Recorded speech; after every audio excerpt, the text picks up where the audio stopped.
Hey everyone, Monica Bodirsky here, artist and author, as you know, of a few oracle cards, the Shadowland Lenormand being one of them. And in today's video, we are doing part 2 of the magnificent Grand Tableau, where all 36 cards are laid out at once, and you can do this wonderful reading for yourself or a client. Last video, if you haven't watched it, I suggest you watch these in sequence, okay? Go back and check out that video. The link should be posted here. And we've covered, all right, basically the seeker, the four corners, and these two lines, the vertical and the horizontal. So what I'd like to continue with, just to give you a quick refresher, to me, it seemed that this person was concerned about both relationships, romantic relationships, as well as work and some kind of clearing out at work. There may have been either a job loss or the boss is gone because we had this closing and position of authority.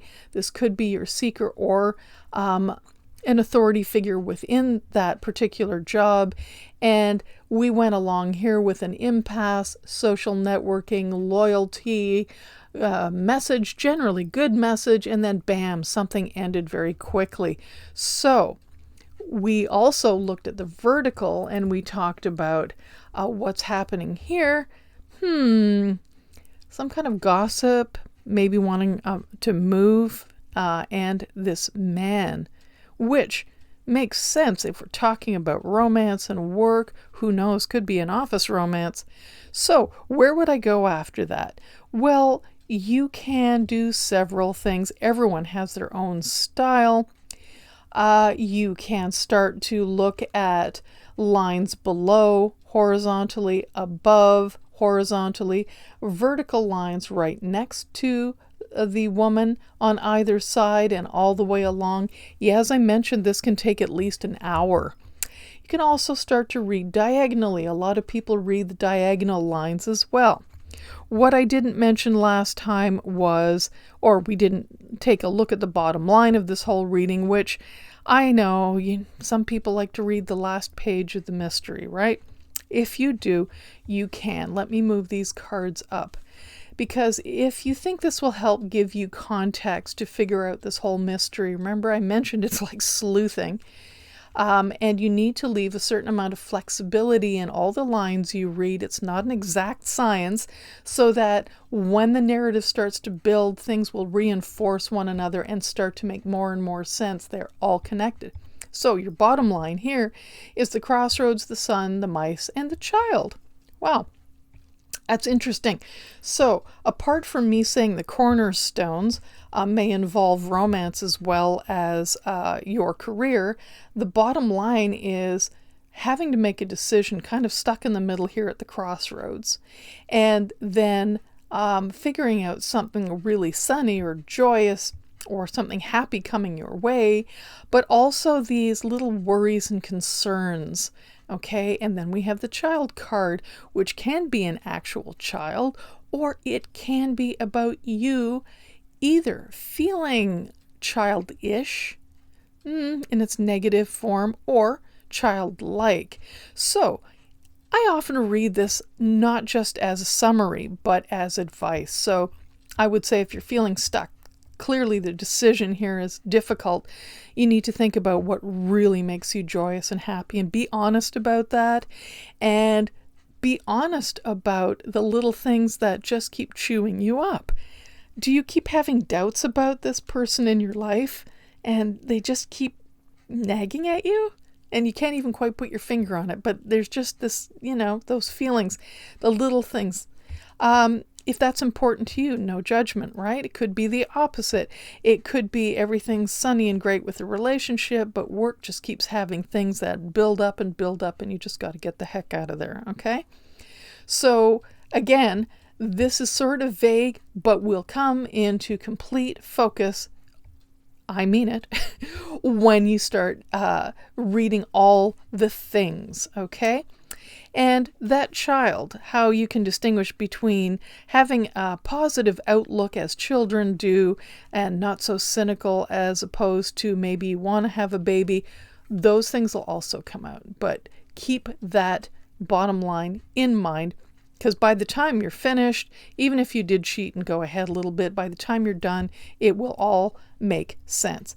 So for this video, because I don't want them to be terribly long, it can get really overwhelming, I'd like to read just a couple of other lines and keep building on this narrative, and then we will have a part 3 to this whole series, and depending on how far I get, there might be a part 4. I also teach people how to read Lenormand cards in much greater depth, but the Grand Tableau is something people ask me about all the time, okay? And it does seem a little daunting, so I just thought I would share the way I read it, okay? Okay, so let's take a look at to the left. Now, if I'm reading the left vertical line to the woman, to the seeker, as the immediate past, okay? And the thing that is affecting her the most, it would be a matter of luck, finances, position of authority, security, and maturity. Okay, well, that's very interesting. What kind of narrative can we build from that? Well, it seems like you were in a good position, O Seeker, and you were in a position of authority. You know, that luck and that money. You know, I was saying I wasn't sure before if it was maybe a boss or this person. Now I'm sure. There are visual clues as well. Not every single drawing of the young women or female identified characters look the same. However, you will note this one and this one. So now I'm connecting that with, oh, you were in a position of authority and that kind of came to an ending. Ouch. Okay. Or you thought you were going to be and you were passed up for that promotion. Oh, okay, I'm getting it. You feel stuck. The anchor can be security or can make you feel stuck. But I'm going to say stuck. And might be, instead of maturity, let's be honest, you could just be feeling old. Like you're stuck and you're getting older now. Okay? So that is how I would read that. If I were to read, now that was just in the immediate past, right? So what's coming up in the immediate future, apart from reading this way, will also be vertically top to bottom, is that, you know, get off the back of the bear, be the bear. That's all I'm going to say. It's about being strong, can be about being intimidating, but I'm going to say do the thing, okay? The mountain may seem like a huge blockage for you, but there's a direct route. You just got to go right through the belly of the beast there and be popping out on the other side of that. You don't have to climb the whole mountain range. And just be careful. This can affect your health. You got to watch your health and make sure you're physically in shape to take this on, because this is definitely about physical issues for me, okay? And yes, you will see all of those things in the accompanying booklet if you're wondering. You just get comfortable with knowing markers of finances, of health, of relationships after a while, and you spot them, okay? So then a business opportunity is coming up. You see, I put fish in a business and business suits for a reason. Because sometimes just lots of fish and a card, you know, can mean so many things, but I like to be a little more specific in my deck. So it looks like that business opportunities are going to come up for you. Okay, so you don't need to worry that if something did not occur with you in the past, it is going to come up. Okay, so that is how I would look at that.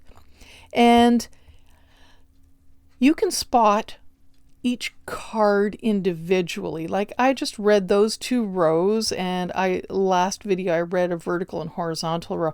Well, you can do this with every single row, understanding that the further you get away from the seeker card, the less influence or impact it has. So as we move vertically this way, it seems to have less influence, or it's further in the future.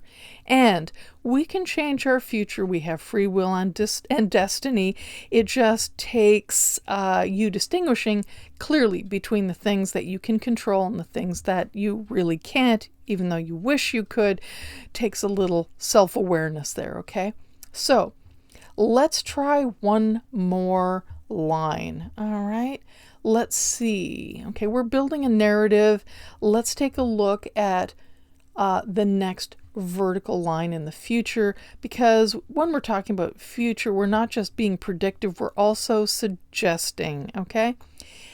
There is a letter, a message, social network, also social network, my goodness, and a journey. Now, don't let the jellyfish freak you out too much. It is about a journey, and it can be about commerce too, by the way. But in my own weird way, I just want people to understand that jellyfish are invisible and there may be hidden dangers, so read the fine print of contracts. That's just how I roll. Okay, so we got the message coming, and it is from socializing and your community of peers and the network you've created. See, this is expanding on the social group to a larger network, and this is going to bring business. So I would tell this person, you know what, just relax. You got bigger things coming up. Now, that's not really talking about relationships, but we will do that next spread. In the meantime, you know what I like to wrap up with. Please subscribe, leave your comments, hit the like button. I can't say smash the, can I say smash the like button? Don't smash it. Just click on it. Okay. And I will see you next week. Have a wonderful week. Bye-bye.